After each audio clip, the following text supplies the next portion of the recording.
Hey, Colorado, Chris Lopez here, and today's podcast is talking about the April data, the April trends that we've seen up and down the Front Range. So I got a great panel here today. We're going to talk Pueblo to Northern Colorado, talk a stat from each market, and also go into what type of deals and activity and opportunities we're seeing in those marketplaces. So I've got three people in here with me. The first is Jenny Bayless down in Southern Colorado. Hey, Jenny, how are you? Hey guys, I'm doing well. How about you? Doing really good. I always enjoy our monthly podcast to kind of hear what's going on from your guys' perspective.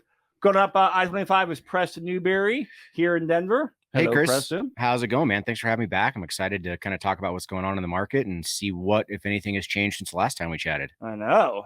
And then going up the highway, we're going up to Northern Colorado to Newt Weiler. Newt, how are you, man? I'm well. Thank you, Chris. Yeah, well, glad to have you back in the studio for this is your second or third one now? Third one. Third one. Yeah, you're going to break in the seat here, man. It's great. All right. So let's kind of talk some stats here. And if you guys want the full stats and all the exact numbers, click on the show note links or email us. We can send you that. We will just keep it kind of high level on here so we don't put anyone to sleep. So Jenny, I mean, what is the high level? What's going on down south? Yeah, I think the highlight that I'm looking at is just median sales price year over year fell 5%, which is pretty similar to what we were looking at. I believe it was February, kind of the same 5% number. I'm just kind of curious to see what the next 3 months are going to look like if we're going to hold steady at our current median sales price, which it did hold steady from last month. How big of a gap between that year over year decline is going to be by the time we get to like June, July timeframe. All right. So you're off, what you said, about 5% year over year? Yeah. All right. And we're just about there in Denver as well. We're right around 6% with homes and condos combined. So I think the market's starting to kind of level out and show us where things are going to be. And I think, kind of talking with what Jenny was speaking to, I'm curious to see what the next 3 months hold, especially because, kind of looking at, where our closed deal count's at versus where our, new inventory that we have been expecting to come online hasn't come up as much as we would have thought. So it's kind of interesting to see how many deals we're going to be getting done here, over kind of our typical busy season through, the spring and summer before we hit fall. And I mean, so going with price, so down 5% in the Springs, down about 6% in Denver. Newt, what are you seeing up north? Yeah, well, year over year, we're down a little bit as far as the median sales prices. But, I think that what we were talking about before the podcast was the story of where Greeley's kind of leveled out on its median sales price. So yeah, where are they down? It's down 9.5% since last year. Okay. And I know, what about so Greeley's about 9%, and then what's kind of like Fort Collins and Longmont down? They're about 7%. They're down about 7%. Okay. So what we're seeing here, it sounds like kind of like, between Pueblo up to Northern, or was that stat for Pueblo or Springs, Jenny? Springs. For Springs. Okay. So from Springs up north, what down between 5 to 10%. Mm-hmm. Do you think I know Pueblo's data, you were politely sharing how inaccurate or how ill-timely delayed, the data yeah. Well, apparently as of the delayed data, it's up 4% year over year. So it was up 4%. Yeah, but that's from several months back. So we'll see kind of how, the spring numbers shake out. Yeah. So we'll keep you guys updated to that. Maybe when we know in a recession, we know what that rate will be as well. Well, all right. I think So the other interesting thing from Denver, when kind of looking at the average price and sales prices, yeah, we're down 6% year over year from April of last year, but we're also up 3% from March of 23. So there's definitely been some more activity, and we'll kind of get into this. Wait, say that again. So we're up 3% from March of 2023, but we're down 6% year over year from this time last year. So Gotcha. We're still playing catch up a little bit, but I think that definitely bodes to kind of what we're seeing in the market, both, as agents in the field and kind of how we're feeling the market out and kind of just, having our thumb on the pulse of what's going on. There's definitely a lot more activity and there's things happening. And I think that, it kind of just goes with our typical seasonality that we see, normally here in this market, that we should see, hopefully some increases here over the next couple months. Yeah, well, let's talk about that. Let's talk about what you guys are, predicting here, thinking for next, 3-6 months, because I mean, right now it's seems kind of the extremes out there in the market. Like, hey, if someone, the the seller and listing agent are doing a good job of properly pricing and marketing the property, multiple offers over asking, right? Yeah, absolutely. I mean, Yeah. you know, and I'll let Jenny and Newt speak to this as well, but I know just my personal experience over the last couple of weekends and talking with a couple of our other agents. I mean, been a lot of multiple offer situations, properties going for 10, 15, 20K over list price. But like you said, that just goes to show, hey, the agent did a great job. The sellers were realistic with where they wanted to price it, and they've got a commodity that people want, right? And they're going to be competitive for that. Whereas you're seeing stuff that's been on the market for 20, 30, 45 days. And, you know, it's struggling to gain traction at this point versus new listings that come on the market just because they've been there for so long. And I know, for instance, one of our agents had a listing up in Longmont last week and put on the market, I think Thursday afternoon. By Saturday, they had multiple offers and we're under contract significantly over asking price, and just said, hey, we're going to take this offer. We feel comfortable with it. No point in, you know, dragging things out over the weekend. And on the flip side, I know Newt has had a listing up in Timnath that's been a little bit of a struggle. Price great. It's an awesome property. It's just, you know, been struggling to gain some traction. It's been on the market now for a little while. So I think it just, like you said, it's extremes, both ends of the spectrum right now. Yeah. And so this is where, I mean, hey, if it's priced right, new on the market, it's going to get multiple bids right now. So kind of like what we know. The other half, though, if something's sitting on the market for 30 plus days, you guys were commenting for just like, hey, we know the price drops are coming, but now we're seeing bigger price drops. And so really from like an opportunity standpoint, you know, it goes to show if you are selling a property, please price it well and aggressively. Yep. Because that gets the eyeballs and much easier to bid it up.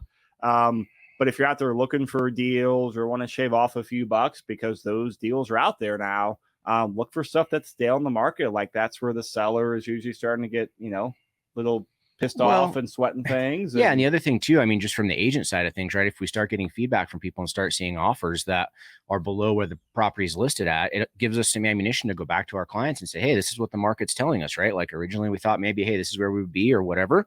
But at the end of the day, this is, you know, it's all about what people are willing to pay for what we're offering to sell. So, you know, I think it just goes to show and help us as agents make sure our clients price their properties appropriately.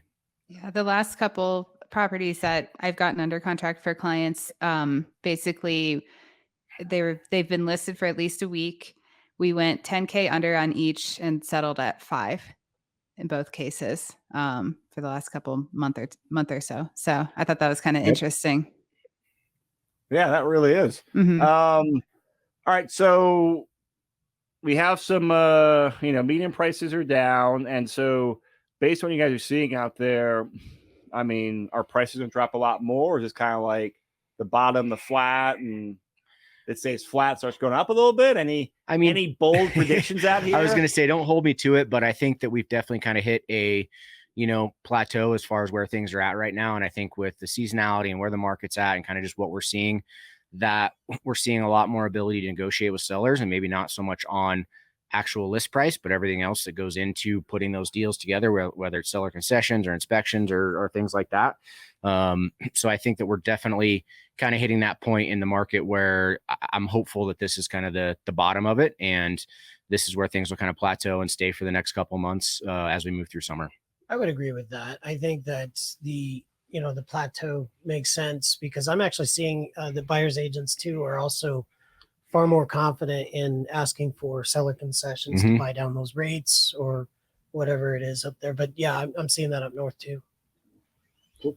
All right, so let's go around and talk about some deals and what we're seeing out there. So we started south with the trends. We'll start up north this time and work down south, Newt.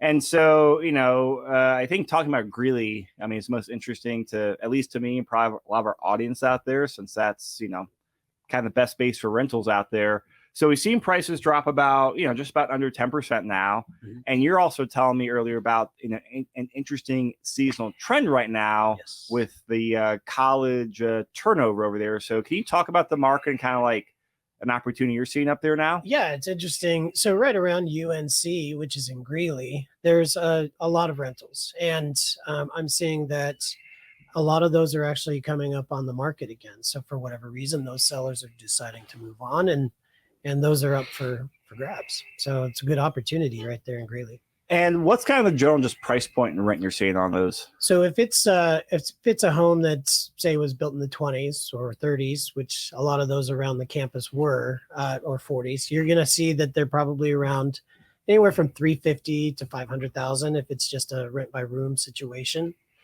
Some of those sellers had actually built on ADUs, so you're going to see a little bit higher price points in those, probably closer to 700 to 900. Okay. But those have a lot more units. What do typical bedrooms rent for? Obviously, assuming that's a lot of the market up there with the college and whatnot. I mean, what do people expect to rent a bedroom for out there? Yeah. Well, if it's in a home, if it's in a house that's just got the bedrooms, you're probably looking around $550 to $600 per bedroom. Okay.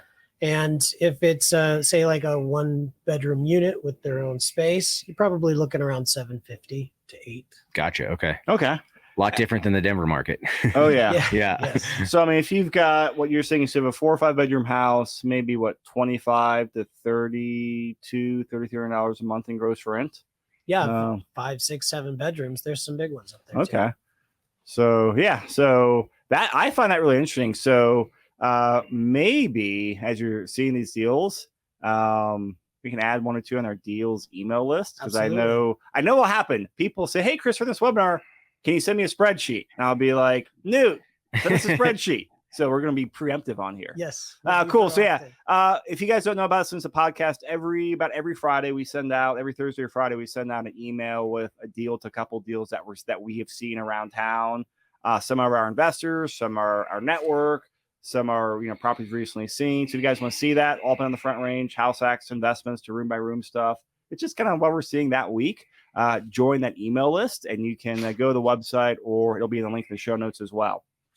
All right, so college rentals up in Greeley, and we're going to dive in those numbers a little bit more. And then Preston and Denver, what are you seeing? Yeah, I think, in Denver, one deal that I came across this last week, actually looked pretty heavily into. I mean, a duplex in Aurora, fully updated, 2-bed, 1-bath units with about 900 square feet on each side. List price was only $625. And this place, like I said, had been completely updated and redone. It's in a really good location over in Aurora. And yeah, I mean, I think rents are going to be somewhere between $1,600 and $1,850, depending on kind of where you're at in the year and timing the market a little bit. But I mean, it's still going to be pretty close to, if not over a 6 cap, depending on how things go and where you're able to negotiate with the sellers on that. So, I mean, there's definitely deals out there. I'm seeing a lot more stuff come up in the multifamily world as leases are turning right now. People are wanting to, move assets around and move some cash around and things like that. So there's definitely stuff in that sector coming up in the market right now. Jenny, rolling down to you. Yeah. So we've actually had a couple people reach out to us about this particular property. It's a 4-plex. No takers yet though, but it's priced in the mid 4s down in Pueblo. Wait, for a 4-plex? Yep. Yep. Wow. Okay. So it's definitely an old building. It looks really cool. But I imagine that inspection might, turn up some deferred maintenance items, but we're not aware of anything off the bat. 2 3-bedroom units, and then 2 2-bedroom units. So we're thinking about $4,800 gross rent.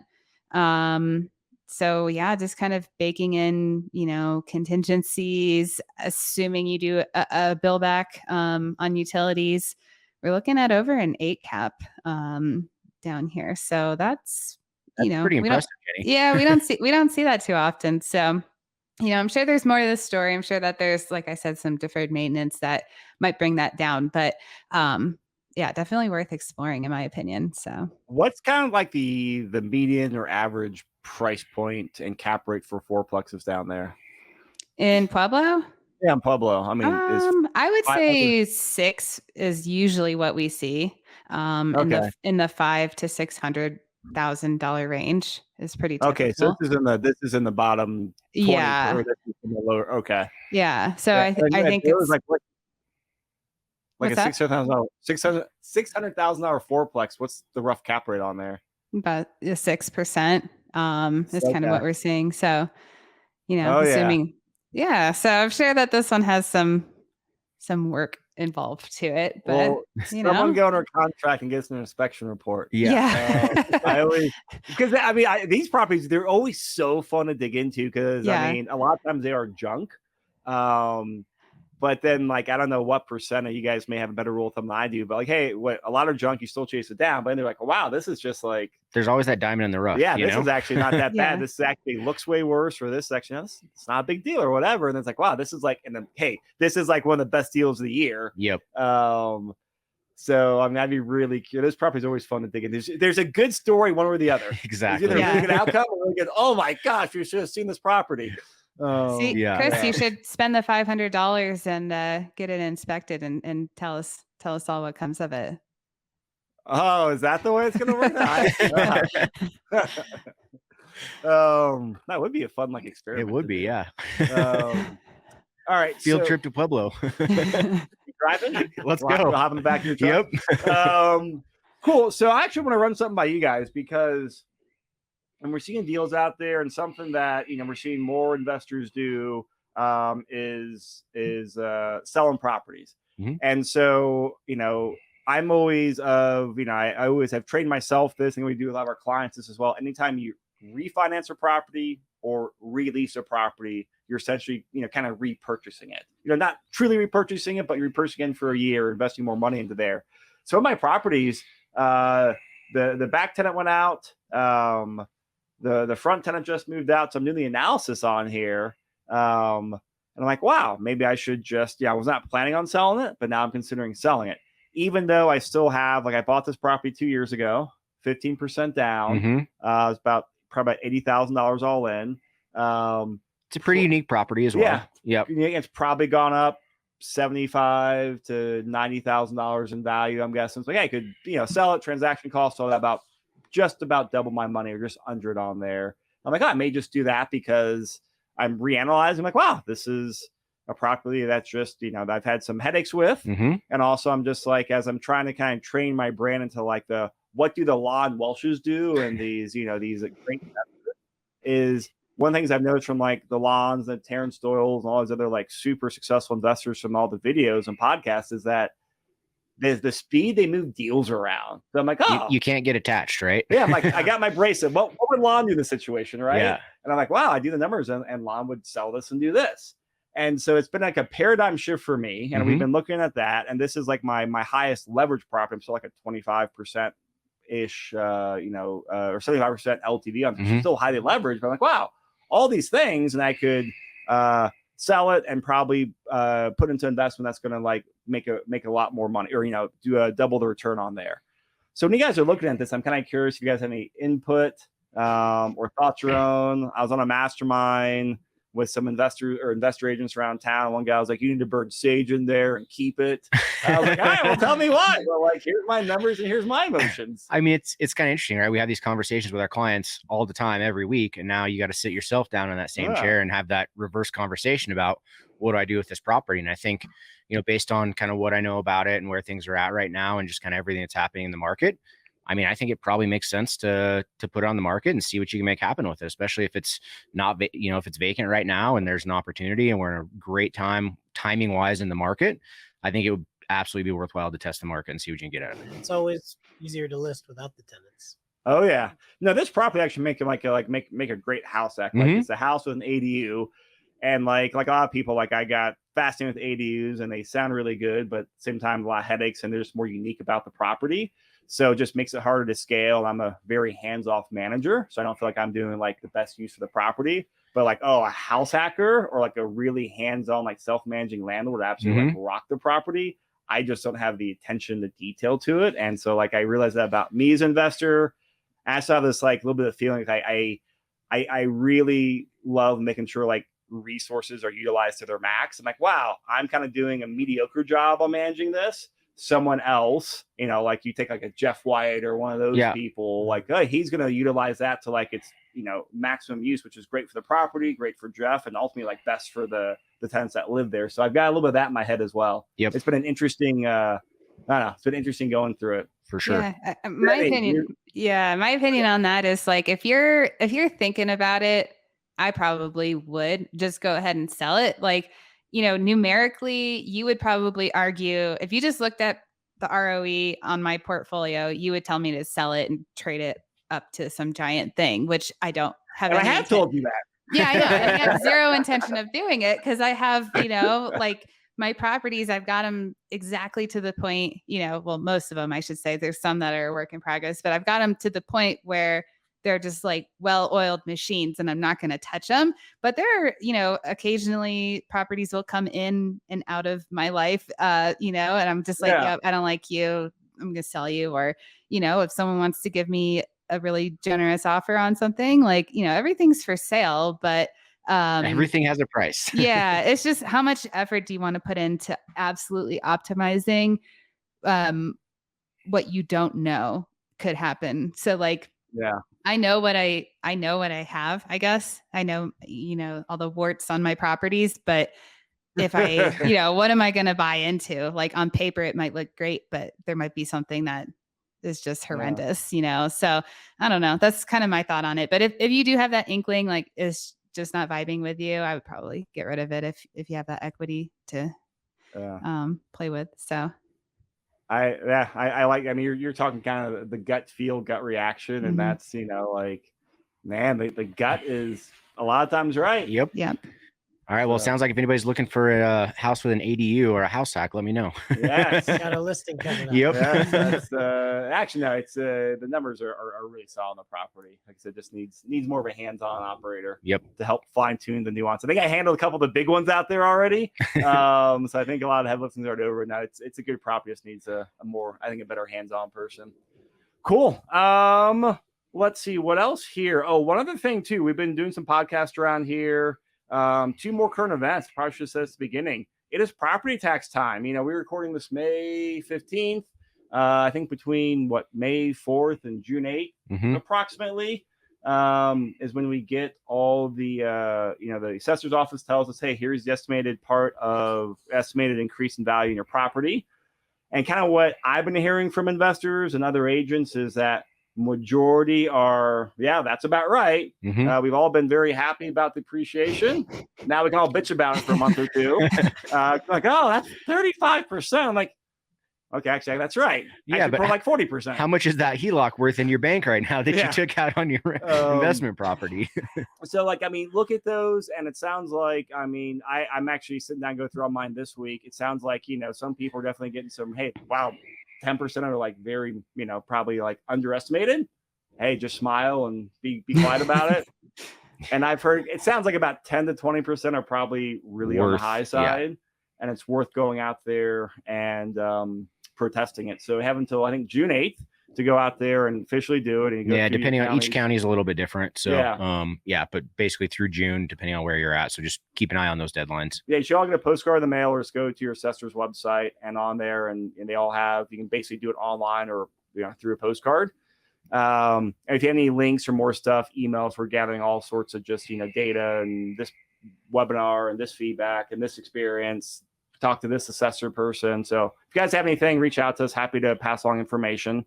Second thing, Denver rental applications. I know this goes out to a handful of people, but we do have a lot of Denver investors on here. We have done a webinar recently on like the Denver rental process. Single family homes are due by January 1st. And it sounds like maybe 10 to 15% of properties are out there complying so far. So if you are a landlord, go out there and start it sooner rather than later. Because I heard stories, if you started like Q4 last year, they're just getting approved into Q1 this year. So start it earlier. It's like $25 for an application fee and a few $100 for inspection. They just started dishing out the fines. Yeah, I saw that headline over the weekend as well. That. Yeah, they've started finding people in the multifamily space that haven't. 6 fines or something. Okay. Recently. I mean, they started $150, so it's not a bank breaker, but the problem is they start compounding. Yeah. Oh yeah. Well, I think I read somewhere where it could be $1,000 a day or something. Yep. Yeah. Correct. That would be excessive, but I mean that's so. I mean, get it done. And this is also part of things we talk to investors. I'm like, I don't want to deal with it. So keep that in mind. But also, if you're buying a property in Denver, if you're buying a property that's going to be a rental or is a rental, get the rental application inspection done while you're under contract and do the inspection. One of the inspectors we had, Andy Rhodes, he has an inspection and a Denver rental app. He'll do both at the same time. So like call him or another inspector. Like, wow, didn't think about that until like a month ago. Yep. That is really good because you can make sure your property is compliant, and obviously might be some more ammunition to take back on the inspection objection to the seller. Absolutely. So Denver rental app, guys, keep it in mind. Any other news, current events, talk about the weather? Yeah, no, I think one interesting headline that I saw actually from Lon in one of the company emails he sent out to everybody at Your Castle was an interesting little fun fact that 98% of millennials want to become homeowners if they're not already. The top motivating factor is to build their own equity instead of someone else's, which, I mean, that's a huge 98%. 98%. That's a big portion of our population right now. So that just tells me that there's a lot of pinup buyer demand in the market right now. So at some point that's going to have to burst. It's just a matter of when and how, but I think that just goes to show that there's still a lot of people out there, especially in that demographic, that want to begin their investing journey, their home ownership journey, right? And just starting to build that equity. So I think there's a lot to be talked about there. House hack people. Yep. House hack it up. It's the most amazing way to get into property. Yeah. I literally just met some clients on Saturday. They're that age range, and they kept referencing TikToks as far as, hey, is this true or can we do that? And I was like, just text me, let me know. Yep. I do love it because, like, I mean, I remember, growing up and, there was, and as a whole as a country, our financial literacy is still very poor. Yeah. But has gotten better with, like, that's been one of the nice things about social media. For sure. Is there's a lot more like financial literacy on TikTok and YouTube and podcasts. Like, I love seeing that stuff. Like, there's some silver lining there. Yeah, absolutely. Get some asking questions, right? And that's why we just got to find a way to get in front and be the people that answer those questions for them. Yeah. So what are your thoughts on that, Jenny? Oh, I mean, on the millennial piece or the social media piece? Both. It's the same thing. Yeah, I mean, I think I completely agree that makes sense. I would say most people want to be homeowners, except if they are nomadic, and even then, I run into people that buy a house, live in it, then they travel and turn it into a rental, or you're just able to kind of blend your lifestyle with your financial goals. Yep, absolutely. Awesome. Well, crew, another great month, another great podcast. So thank you guys for taking time out of your day and also coming with stats and some deals. So everyone, next month, we will be back on the podcast talking deals, stats, numbers. Keep in mind, go check out the website for the details on the stats. And if there's other topics you want, definitely reach out to us and let us know. We love talking. We love debating. Email us or also leave us a comment on YouTube. We'll see you next month, everyone.